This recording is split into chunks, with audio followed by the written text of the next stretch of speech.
Hello student, आप लोगों का बहुत बहुत स्वागत है आपके अपने प्यारे से चैनल मिंटू केमिस्ट्री क्लासेस में। तो आज हम शुरू करने वाले हैं तीसरा साल्ट की तीसरे साल्ट की आज हम लोग शुरुआत करने वाले हैं, जो कि है आपका ब्लीचिंग पाउडर, जिसको आप हिंदी में क्या बोलते हैं, बिरंजक चूर्ण बोलते हैं। इसके पहले हम दो क्लास आपको आपका जो साल्ट हम पढ़ रहे हैं, दो साल्ट के बारे में हम आपको पढ़ा चुके हैं। एक तो आपका धावन सोडा है, एक और आपका क्या है, बेकिंग सोडा है, यानी कि वॉशिंग सोडा, और एक आपका क्या है, बेकिंग सोडा, जिसको आप खाने वाला सोडा बोलते हैं। ये दोनों हमने कवर करा चुका है पिछले क्लास में। ओके, तो इस क्लास में हम लोग तीसरा जो इंपॉर्टेंट साल्ट है उसको हम लोग देखने वाले हैं, जो कि आपका क्या है, ब्लीचिंग पाउडर है, यानी कि बिरंजक चूर्ण है। तो पहले हम देख लेते हैं बिरंजक चूर्ण होता क्या है आखिर में। तो कॉपी और पेन उठा लीजिए, नोट्स बनाते चलिए। बार बार हम बोलते हैं कि आप लोग नोट्स जरूर बनाया करिए। ओके, और जो भी डाउट हो, डाउट कमेंट बॉक्स में जरूर से जरूर पूछा करिए। ओके, कमेंट आप जरूर किया करिए कि आपको वीडियो कैसा लग रहा है, या क्लास जो हम पढ़ा रहे हैं आपको समझ में आ रहा है कि नहीं समझ में आ रहा है, या फिर और कोई प्रॉब्लम है, ठीक, या फिर क्वालिटी पे कोई दिक्कत आ रही है, तो जरूर से आप लोग कमेंट किया करिए। ओके, तो चलिए शुरू करते हैं। क्या है आपका बिरंजक चूर्ण, यानी कि ब्लीचिंग पाउडर। देखिए, ये बिरंजक चूर्ण आपका होता क्या है आखिर में। देखिए, आप लोगों ने बहुत से ऐसा प्रोडक्ट देखा होगा, जो कि जैसे देखिए आप क्या करते हैं, जो आपका क्रीम होता है, ठीक है, या जो आपका क्रीम होता है, यानी कि कहने मतलब जो चेहरे की जो दाग होती है उसको हटाने के लिए जो आप क्रीम यूज करते हैं। हालांकि हमें तो ज़्यादा आइडिया नहीं है, लेकिन जो आप क्रीम यूज करते हैं वो सब आपका क्या होता है, उसमें क्या मिलाया जाता है, ब्लीचिंग पाउडर मिलाया जाता है। या जो कभी कभी आपने देखा होगा कि जो पानी होता है, यानी कि वाटर होता है, वाटर को प्योर करने के लिए, यानी कि वाटर के जो आपका पानी होता है, पानी के शुद्धिकरण करने के लिए भी इसका उपयोग किया जाता है। हालांकि यहाँ पे अभी हम आगे देखेंगे इसका उपयोग कहाँ कहाँ पे किया जाता है, ठीक है। तो इसके पहले वाले क्लास में हम आपको बता चुके थे बेकिंग सोडा, यानी कि आप जो खाने वाला सोडा होता है उसको कैसे बनाएंगे और इसका उपयोग कहाँ कहाँ पे होता है।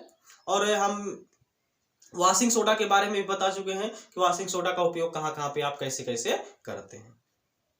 ओके, तो ये आपका ब्लीचिंग पाउडर आज हम पढ़ रहे हैं, ठीक है। तो क्या होता है, पहले हम इसके बारे में देख लेते हैं। देखिए, इसका पहले हम लोग देख लेते हैं रासायनिक नाम। इसका पहले हम लोग रासायनिक नाम देख लेते हैं।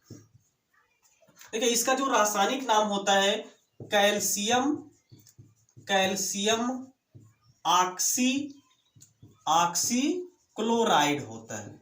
क्या होता है, कैल्शियम ऑक्सी क्लोराइड होता है। या देखिए कहीं कहीं पे आपको लिखा रहता है कैल्शियम, कई कई बुक में आपको देखिए ऐसे भी इसका भी रासायनिक नाम ए भी लिखा गया है, कैल्शियम क्लोरो हाइपोक्लोराइड हाइपोक्लोराइड। तो यह भी इसका रासायनिक नाम होता है, इसको यह भी बोल सकते हैं आप, ठीक है। या तो क्या होता है, कैल्शियम ऑक्सीक्लोराइड होता है, या इसको और आप क्या बोल सकते हैं, कैल्शियम क्लोरो हाइपोक्लोराइड बोल सकते हैं। ये क्या हो गया, इसका रासायनिक नाम हो गया, इसका केमिकल नेम हो गया। ओके, अब इसका सूत्र क्या होता है, या रासायनिक सूत्र इसका क्या होता है, रासायनिक सूत्र इसका क्या होता है। तो देखिए, इसका जो रासायनिक सूत्र आपका होता है, देखिए कैल्शियम है तो आपका कैल्शियम तो रहेगा ही, ऑक्सी का मतलब यहाँ पे देखिए ऑक्सीजन होता है, और क्लोराइड बोले तो क्या हो जाएगा, Cl2 CaOCl2। यही आपका क्या है, बिरंजक चूर्ण है, यानी कि ब्लीचिंग पाउडर है। यह आपका जो साल्ट है, ब्लीचिंग पाउडर, बिरंजक चूर्ण, यह बहुत ही इंपॉर्टेंट है, यह कई बार एग्जाम में पूछा गया है, तो इस पर आप लोग थोड़ा सा ध्यान दीजिएगा। ओके, ये है आपका इसका रासायनिक सूत्र क्या है, CaOCl2, यानी कि इसका और इसका जो रासायनिक नाम होता है कैल्शियम ऑक्सीक्लोराइड होता है, या कैल्शियम क्लोरो हाइपोक्लोराइड होता है। इतनी बात क्लियर हुई। अब देखिए इसका अणुभार हम निकाल लेते हैं, इसका जो अणुभार होता है, अणुभार कैसे निकालेंगे, कैल्शियम का आपका कितना होता है, 40 होता है, और ऑक्सीजन का आपका कितना होता है, 16 होता है, और क्लोरीन देखिए होता है, क्लोरीन का जो अणुभार होता है वो 35.5 होता है। कितना होता है, 35.5। तो यहाँ पे 2 क्लोरीन है तो गुणे 2 लिख देंगे, तो क्या हो जाएगा, 40 + 16, और प्लस यहाँ पे देखिए 35 × 2 = 70, और 71 हो जाएगा। अब जोड़ लेंगे तो यहाँ पे 1 6 1 7 और 0 जोड़ेंगे तो 7 ही होगा। यहाँ पे 7 1 8 और 4 12, कितना हो गया 127, यानी जो इसका अणुभार होता है वो कितना होता है 127 होता है। क्लियर। और इसकी हम संरचना भी देख लेते हैं, इसकी संरचना कैसे होती है, इसकी संरचना आप कैसे बनाएंगे, कैसे बनती है इसकी संरचना। तो देखिए जो कैल्शियम होता है, आप जानते हैं कैल्शियम जो होता है वो 2 वैलेंसी शो करता है, क्योंकि कैल्शियम का परमाणु क्रमांक होता है आपका 20, तो इसके बाहरी कोश में 2 इलेक्ट्रॉन होता है, तो यह 2 वैलेंसी शो करता है। ठीक है, तो आपका हो जाता है O और यहाँ पे Cl और यहाँ पे देखिए Cl, यही है इसकी संरचना CaOCl2। ऑक्सीजन आप जानते हैं 2 वैलेंसी शो करता है, एक देखिए यहाँ पे एक यहाँ पे, तो ये हो गया इसकी संरचना। फिर से एक बार हम रिवाइज करते हैं, आपका क्या है रासायनिक नाम इसका कैल्शियम क्लोरोहाइपोक्लोराइड होता है या कैल्शियम ऑक्सीक्लोराइड होता है, और इसका जो सूत्र होता है क्या होता है CaOCl2 होता है, और इसका अणुभार जो होता है कितना होता है 127 होता है, और इसकी संरचना देखिए ये होती है। ओके, इतना नोट करिए, इसके बाद हम इसका बनाने की विधि आपको बताते हैं कैसे इसको बनाया जाता है। ओके, नोट कर लीजिए, हो गया। तो हेडिंग डाल लीजिए बनाने की विधि। तो हेडिंग आप क्या डालेंगे, बनाने की विधि। क्या है, बनाने की विधि, यानी कि इसको आप कैसे बना सकते हैं, प्रिपरेशन मेथड,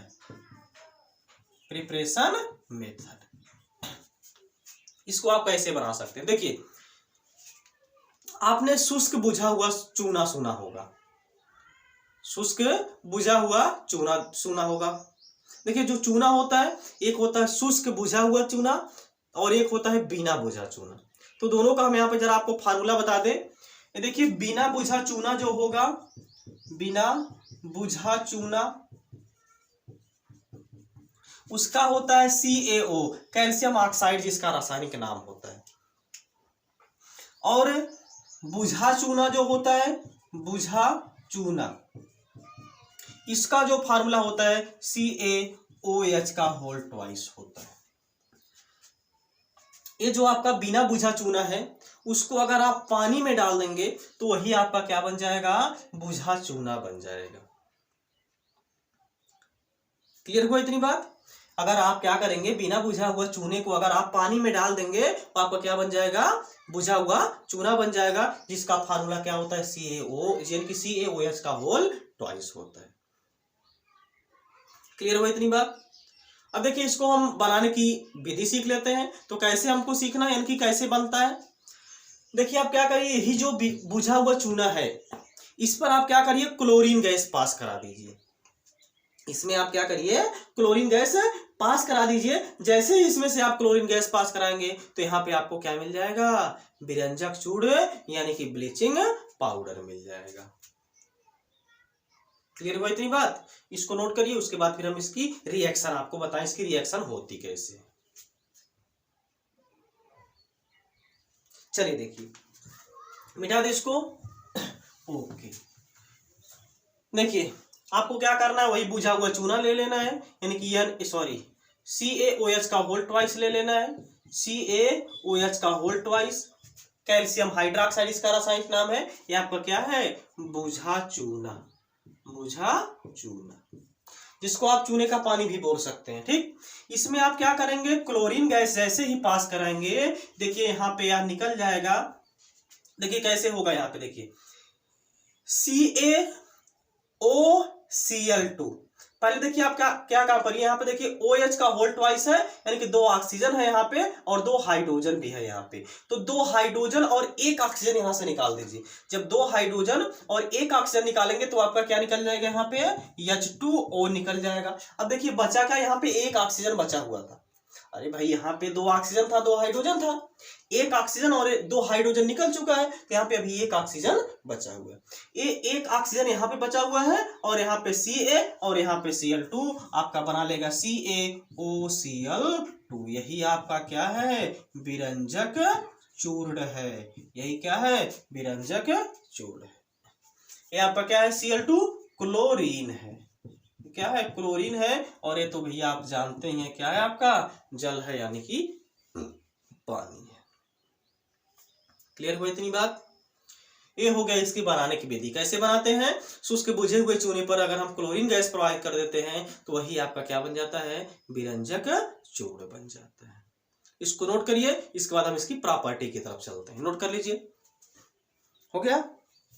ओके, तो इसकी फिजिकल प्रॉपर्टी देख लेते हैं कि इसका जो फिजिकल प्रॉपर्टी होता है वो क्या होता है। ठीक, तो हेडिंग डाल लीजिए आप, क्या? इसका भौतिक गुण। क्या है? भौतिक गुण। इसका भौतिक गुण क्या होता है? पहला पॉइंट, यह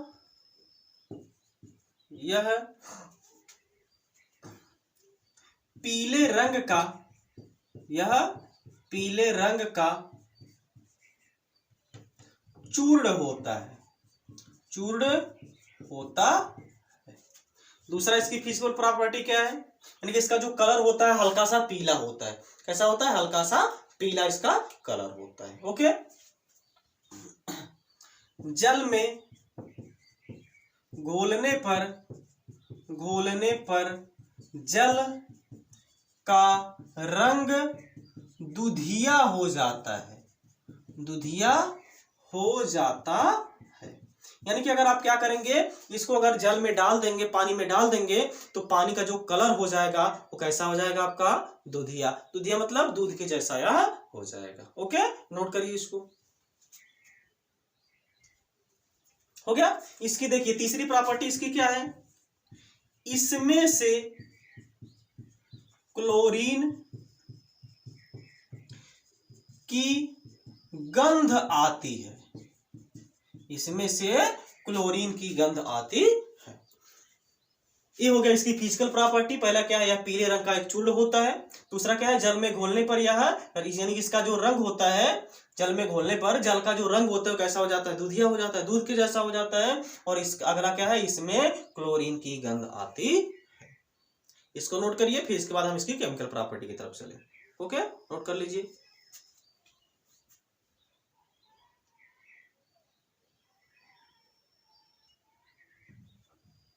हो गया?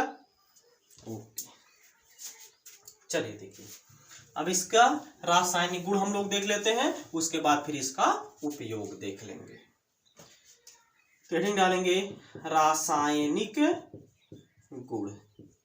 इसका रासायनिक गुण क्या क्या होता है? इसका रासायनिक गुण में पहला हेडिंग डालेंगे HCl से अभिक्रिया, HCl से अभिक्रिया। देखिए, जब HCl से अभिक्रिया कराएंगे तो कैसे क्या बनेगा? CaOCl2 है, इसकी अभिक्रिया आपको HCl से करा देना है। तो देखिए बनेगा, यहाँ पे जरा ध्यान से देखिएगा। यहाँ पे इसका 2 मोल ले लीजिए, इसका 2 मोल यहां से ले लीजिए। देखिए बनेगा क्या? यहाँ पे CaCl के साथ निकल जाएगा, क्या बना लेगा? CaCl2 बना लेगा, यानी जिसको आप कैल्शियम क्लोराइड बोलते हैं। और ये जो ऑक्सीजन है, यहां से 2 हाइड्रोजन निकलेगा, आपका क्या बना लेगा? H2O बना लेगा। बचा क्या? यहाँ पे आपका केवल और केवल Cl2 बचा। ये आपका क्लोरीन की गैस यहाँ पे निकल जाएगी, ये आपका गैस के रूप में ऊपर से निकल जाएगी। ये क्या है? CaCl2 कैल्शियम क्लोराइड है। ये क्या है? कैल्शियम क्लोराइड है। क्या है? Calcium chloride. ये तो आप जानते हैं भैया, आपका क्या है? विरंजक चूर्ण है, विरंजक चूर्ण है। ओके, दूसरी इसकी केमिकल प्रॉपर्टी क्या है? ताप का प्रभाव, ताप का प्रभाव। ठीक, देखिए अगर आप इसको क्या करते हैं, बहुत अधिक टेम्परेचर पर अगर आप इसको हीट कर देते हैं, बहुत ज्यादा यानी कि अधिक टेम्परेचर पर अगर आप इसको क्या करते हैं? हीट कर देते हैं, तो यहां से जो ऑक्सीजन होता है वो आपका रिलीज हो जाता है। कैसे? देखिए क्या है? CaOCl2, और इसको क्या कर देंगे? हीट कर देंगे, वो भी बहुत ज्यादा टेम्परेचर पर। तो देखिए होगा क्या? यहां से बन जाएगा आपका Ca जो होगा ये Cl2 के साथ निकल जाएगा, CaCl2 और प्लस हाफ O2 यहां से निकल जाएगा। आपका क्या है? यही आपका क्या है? कैल्शियम क्लोराइड है। ये आपका क्या है? विरंजक चूर्ण है। ये हो गया इसकी कुछ केमिकल प्रॉपर्टी। अब हम देख लेते हैं इसका यूज आप कहां कहां पे करते हैं। ओके, इसको नोट कर लीजिए। तो अब देखते हैं इसका उपयोग, यानी कि जो आपका विरंजक चूर्ण होता है उसका उपयोग कहाँ कहाँ पे कैसे कैसे किया जाता है उसको अब हम लोग देख लेते हैं। ओके, तो देखिए इसका जो पहला यूज होता है, इसका उपयोग जल के शुद्धिकरण में किया जाता है। यानी कि जो आप वाटर देखते हैं, जो फिल्टर का पानी आपका आता है आपके घर पे, उसमें क्या होता है, विरंजक चूर्ण मिलाया जाता है। क्योंकि विरंजक चूर्ण करता क्या है, जो क्लोरीन होता है वो क्लोरीन जो आपका माइक्रो ऑर्गेनिज्म होते हैं, कि जो छोटे छोटे कीटाणु होते हैं, उनको जो क्लोरीन गैस होती है वो किल कर देती है, यानी कि मार देती है। ठीक है, तो इसका उपयोग जो किया जाता है, कहाँ पे किया जाता है, जल के शुद्धिकरण में इसका उपयोग किया जाता है। ठीक, क्लोरोफार्म का यानी क्लोरोफार्म निर्माण में भी इसका उपयोग किया जाता है। यानी कि इसका उपयोग कहाँ पे किया जाता है, क्लोरोफार्म निर्माण में किया जाता है। क्लोरोफार्म क्या होता है, हालांकि आप आगे क्लास में पढ़ेंगे, तो क्लोरोफार्म का जो फार्मूला होता है CHCl3। ये होता है, इसका उपयोग बेहोश करने के लिए किया जाता है। जैसे अगर आपने यानी कि अक्सर सुना हुआ होगा कि ट्रेन वरेन में अक्सर क्या करते हैं, रुमाल में लगा करके कुछ सुंघा दिया जाता है, तो वो कुछ और नहीं होता है, वो आपका क्या होता है, क्लोरोफार्म होता है, जिसका फार्मूला क्या होता है, CHCl3 होता है। तो इसके निर्माण में भी आपका जो विरंजक चूर्ण होता है, इसका उपयोग किया जाता है। ठीक, तो जो तीसरा इसका उपयोग है, ऊन को सिकुड़न रहित बनाने के लिए भी इसका उपयोग किया जाता है। यानी कि जो ऊन होता है उसको सिकुड़ने से बचाने के लिए जो आपका ब्लीचिंग पाउडर होता है उसका उपयोग किया जाता है। ठीक है, इसके बाद रंग उड़ाने के लिए भी इसका उपयोग किया जाता है। यानी कि जो आपका कलर होता है, कलर को डिसअपीयर करने के लिए भी इसका उपयोग किया जाता है। ठीक ना, कैसे, देखिए जैसे आपका जब कोई ऐसा कपड़ा होता है जो कलर छोड़ता है, उसको अगर किसी ऐसे यानी व्हाइट या फिर कोई कलर छोड़ने वाले के साथ अगर आप उसको क्या कर देते हैं, अगर उसको वॉश कर देते हैं, यानी कि धो देते हैं, तो उसका जो कलर होता है दूसरे कपड़े पर आ जाता है। ठीक ना, तो बहुत खराब लगने लगता है। तो वहां पे क्या किया जाता है, उसको ब्लीच करने के लिए फैक्ट्री में दे दिया जाता है। और ब्लीच करने का मतलब क्या है, यही जो विरंजक चूर्ण होता है, इसकी सहायता से वहां पे क्या किया जाता है, उसका जो कलर होता है उस कलर को वहां पे डिसअपीयर कर देता है। यानी कि उस कलर को वो क्या कर देता है, नष्ट कर देता है, और फिर से नया कलर उस पर क्या कर देता है, चढ़ा देता है। ठीक है, या आपने जो तमाम प्रकार का कलर आता है जो आप डाई करते हैं, ठीक है, तो उसमें भी आपका इसका उपयोग किया जाता है। यानी कि ब्लीच करने के लिए भी इसका उपयोग किया जाता है। ओके, तो ये हो गया विरंजक चूर्ण और इसका उपयोग, इसकी फिजिकल और केमिकल प्रॉपर्टीज। तो नेक्स्ट क्लास में हम किसी नेक्स्ट साल्ट को पढ़ेंगे। तब तक के लिए थैंक यू।